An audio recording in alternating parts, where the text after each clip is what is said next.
We've recently seen several financial tools hit the market that are blending the world of cryptocurrencies and real-life banking, which sounds pretty cool. But are these products actually usable and useful for your average consumer in 2022? Today, let's find out. All right, let's jump right into it.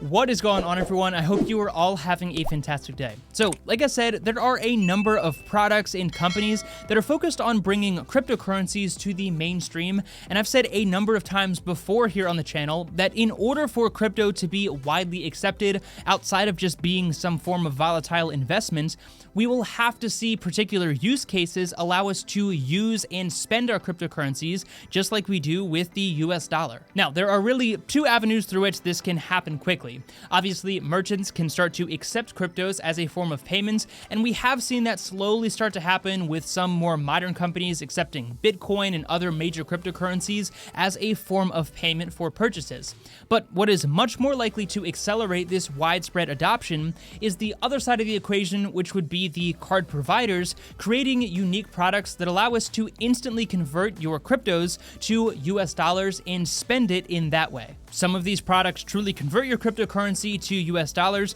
while others will give you cash back and allow you to redeem it for your favorite cryptocurrency. But probably the most popular of these products right now would be the Crypto.com Visa Rewards Card. Now, I have made a full review on this product, so if you do want a really in-depth look at how this works, then definitely check that video out. But today, I want to specifically answer the question of whether or not these products and others like it are actually usable in 2022. I do want to say a huge thank you to Crypto.com for sponsoring today's video. However, they had zero input on this video. They do not get to see it before it goes live. And as always, this is going to be the fully open and honest video that you have all come to expect. All right, so like I said, the use case where merchants start to accept certain cryptos as a form of currency is not likely to accelerate at a rapid enough pace anytime soon. So again, that brings us back to the products that allow you to convert your cryptos into US dollars in real time, or in the case of some products, redeem rewards in the form of cryptocurrencies. But in the case of the Crypto.com Visa card, it actually allows you to do both of those things,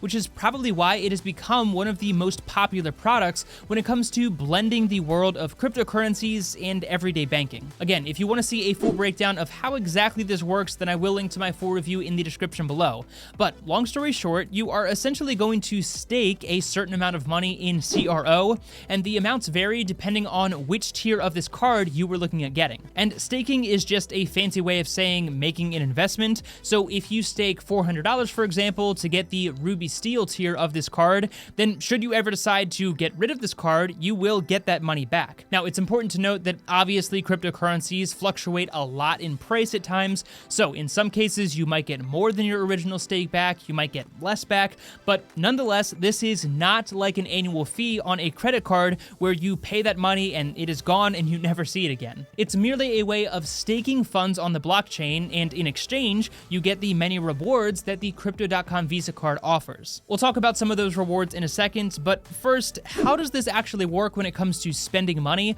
Because who cares about earning cool rewards and all of that if, again, these products can't actually be useful in our daily lives? Well, I'll tell you right now that it is not quite as simple as mindlessly swiping your card, but it is a fairly simple process that can be done right from your smartphone. So under the card tab within the Crypto.com app, you'll see a few different options on the screen after you get your card set up. The exchange and send options are separate features that allow you to either exchange funds from one fiat currency to another, so say the US dollar to euros, for example, and you can also use the send feature to obviously send a local currency to a friend's wallet. But the way you actually spend money on this card is by clicking the top up button on the left-hand side of the screen, and top up is basically their phrasing for preloading your Visa card with a usable fiat currency. So when you top up, it's basically going to convert crypto into US dollars, and from there, you just swipe your card anywhere Visa is accepted, which is pretty much everywhere, and it works exactly like any other debit or credit card product. So based on those fairly simple steps, I think the obvious answer is yes, crypto rewards products are usable in our daily lives, but there's a second very important question that we still have to answer, and that is, are they actually useful and worth the hassle of having to go into your phone and convert your cryptocurrencies into a fiat currency? Obviously, that is a matter of opinion, but if we hop back into the rewards page with the Ruby Steel option, which is the lowest card tier that has a staking requirement, you only have to stake $400, and with that, you're going to get 2% back on all of your purchases and 100% back on Spotify, which is basically the equivalent of a $14 monthly value, and that's pretty cool if you ask me. So that alone, in my opinion, is worth it because, again, the $400 that you're staking will be given back to you if you ever decide to get rid of this card. So you can essentially think of that as a security deposit, and 2% back puts it right up there with some of the best standard credit cards on the market,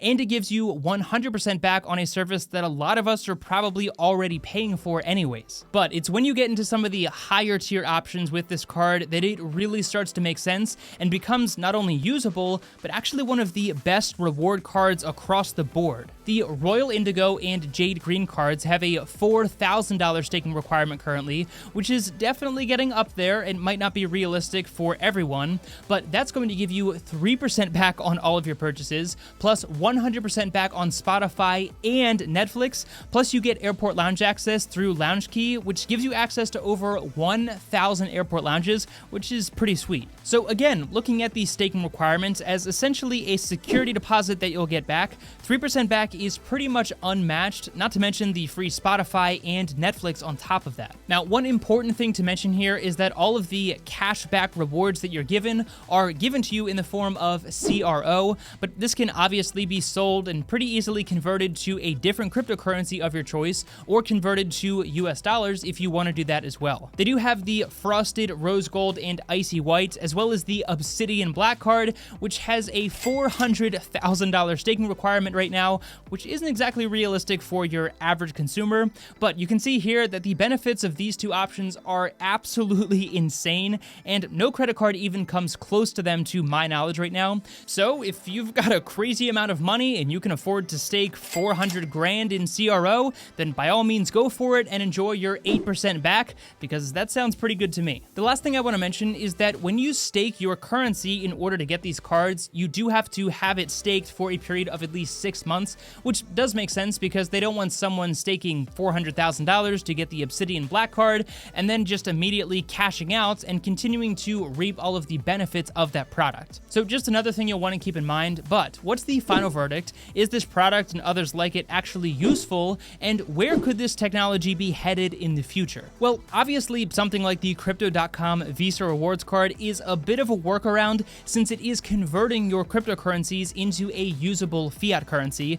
in my case US dollars, and therefore is not directly allowing you to spend your cryptocurrencies directly from a card. But I do like the fact that they have built out an infrastructure that as more merchants continue to accept cryptos as a form of payment directly, it would be fairly easy for Crypto.com to bypass the converting step and directly spend cryptocurrencies where you were able to do so. And to that I say, great job, because again, as these sort of things become more widely adopted and normalized within our society, it's going to be incredibly good for the crypto world across the board, and we'll finally be able to push the widespread use cases that many of us have been talking about for years. So if you can only afford to stake enough for the Midnight Blue card, which is $0, or the Ruby Steel card, then this might not be the best option, but could still be a unique product to add to your wallet. But if you're able to get up to the Royal Indigo and Jade Green cards, or some of those higher end options, which again, that starts at the $4,000 staking requirements, then I'd say this is definitely worth it. But as always, I'd love to know what you think of this down in the comment section below, and which of these 5 card options you are considering getting. I'd also love to know what you think of this debate down in the comment section, and where you feel this type of product is headed in the future as we continue to blur the line between traditional banking and the crypto world. Be sure to check out the Crypto.com Visa Rewards card using the link down in the description below, and of course hit the like button and subscribe to the channel if you did get value out of this content. Thank you so much for your time, I really do appreciate it so much. Take it easy, and I'll see you in the next one.